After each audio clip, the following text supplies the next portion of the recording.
Terus hal yang menarik kembali adalah kakak dengan sekolah yang akreditasinya masih C, tapi Hmm. bisa lolos SNMPTN itu kan bukan hal yang apa ya, umum gitu, bukan apa ya, bukan hal yang wajar. Biasanya tuh kalau sekolah tuh kan B dan A. Hmm. Kemungkinan nilai kakak berarti yang tinggi di sini. Ya, menarik memang.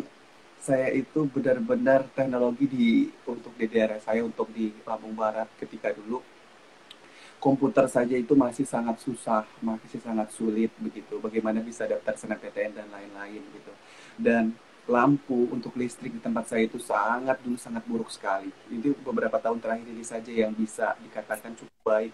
Dulu bahkan yang kursus komputer, teman-teman yang belajar di sekolah itu juga akhirnya tidak bisa belajar komputer secara lebih serius gitu atau intens karena kondisi listrik juga yang belum memadai. Akan tetapi yang menjadi concern saya adalah di mana saya berusaha untuk mencoba di mana jurusan yang akan saya pilih kala itu. Jadi walaupun akreditasi sekolah saya masih C dulu, dan yang saya rasakan adalah saya masuk kampus mana yang bisa-bisa mau menerima saya begitu.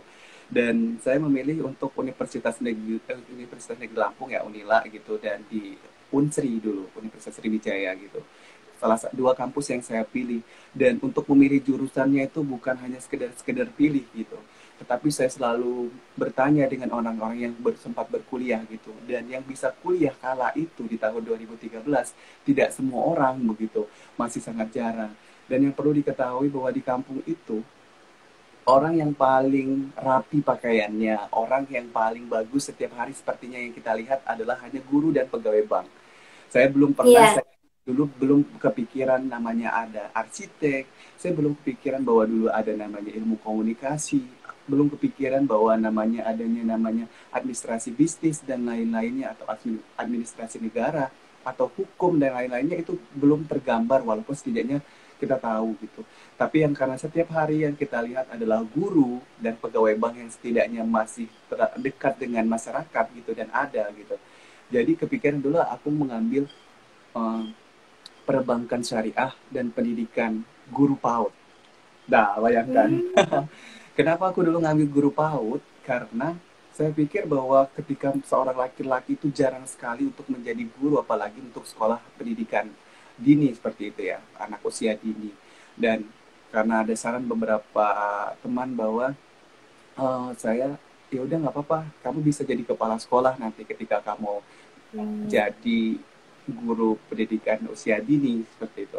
Dan saya juga berpikir, tapi sebelum itu saya mengambil pendidikan bahasa Lampung karena di daerah Lampung itu memang kita punya pendidikan pelajaran namanya pendidikan bahasa Lampung. Akan tetapi ketika saya masuk dulu, ternyata jurusan yang saya pilih itu ditutup. Nah, jadi saya tidak punya kesempatan untuk hal itu dan akhirnya mengambillah pendidikan PAUD, dan juga tadinya itu mau juga ambil TIK seperti itu.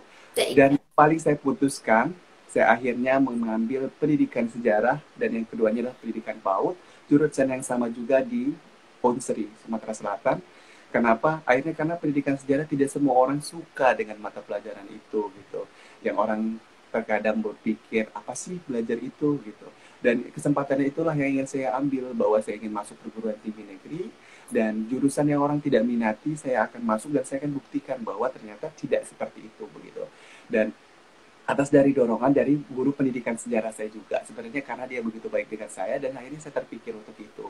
Dan akhirnya saya ngambil pendidikan sejarah. Detik-detik akan pengumuman dulu gitu. Jadi sedikit cerita dulu ini Mbak Ama ya. Sedikit pengumuman Iya. dulu, bahwa saya itu benar-benar jarang sekali ke kota. Saya itu benar-benar anak kampung yang jarang sekali ke kota, bahkan ketika ke kota itu masih kecil. Saya ke Jakarta itu mungkin pernah SMA dan itu hanya sebentar gitu. Dan itu pun bukan di kota Bandar Lampung tempat saya berkuliah, seperti itu, jauh dari orang tua. Dan ketika tahu bahwa yang lolos itu dari sekolah hanya 5 orang, dan salah satunya itu adalah nama saya. Dan saya berharap sebelumnya ketika orang tua ditanya apa, mereka anaknya jurusan apa gitu. Aku jawab pendidikan PAUD begitu. anaknya ambil PAUD kata orang tua. Jadi kayak orang tua itu kayak gimana mau bangga tapi gimana gitu, tapi juga kok ngajar PAUD begitulah orang-orang yang belum mengerti gitu. Tapi dan akhirnya aku kayak berharap ya Allah semoga yang pendidikan sejarah kalau begitu yang diterima begitu. Dan alhamdulillahnya karena setahun sebelumnya cuma satu yang diterima dari sekolahku senior. Sebelumnya juga hanya dua dan di tahunku ada lima dan aku adalah salah satunya yang lolos seleksi perguruan tinggi nasional tempat tes. Dan itu pun senior yang buka karena untuk akses internet di tempatku sangat susah sekali gitu. Dan dia yang kasih waktu di telepon, Adi selamat ya kamu bisa lulus tanpa tes masuk Unila gitu kalau itu. Dan nangis dong. Nangis saking bahagianya begitu. Dan ibu pun kala itu nangis gitu karena ibaratnya dia benar-benar anaknya yang ibaratnya biasanya di kandang atau di dalam sarang burung dan harusnya melepaskan dia untuk terbang sendirian ibaratnya begitu, dia harus merantau pergi jauh gitu, walaupun di Lampung tapi jarak dari rumah kan tentunya jauh sekali 6 jaman lebih begitu, dan tentunya nggak bisa bolak-balik ketika kuliah karena akses jalan pun nggak kayak di Jawa seperti itu. Dan bahagia, sedih, dan bersyukur sih kala itu. Dan oleh karena itu ketika aku dikasih kesempatan bisa berkuliah tanpa tes dan aku daftar bidik misi kala itu namanya beasiswa bantuan miskin berprestasi, kalau sekarang masih ada mungkin ya. Tapi aku bersyukur banget hingga dari awal hingga selesai. Ya pas bidik misi aku bersyukur banget bisa keterima di bidik misi, salah satu beasiswa yang ada oleh Kemendikbud, dan alhamdulillah aku bisa menyelesaikan dari awal hingga selesai ketika program S1 ku tanpa biaya orang tua ibaratnya, tanpa biaya khusus lah gitu, dikarenakan kesempatan dari bidik misi karena saya bisa mengenyam pendidikan tanpa bayar SPP dan itu semua difasilitasi oleh Kemendikbud. Dan bersyukur sekali karena jika dibayangkan kuliah tanpa beasiswa untuk kala itu sepertinya tidak memungkinkan untuk menyelesaikan studi program S1 ku.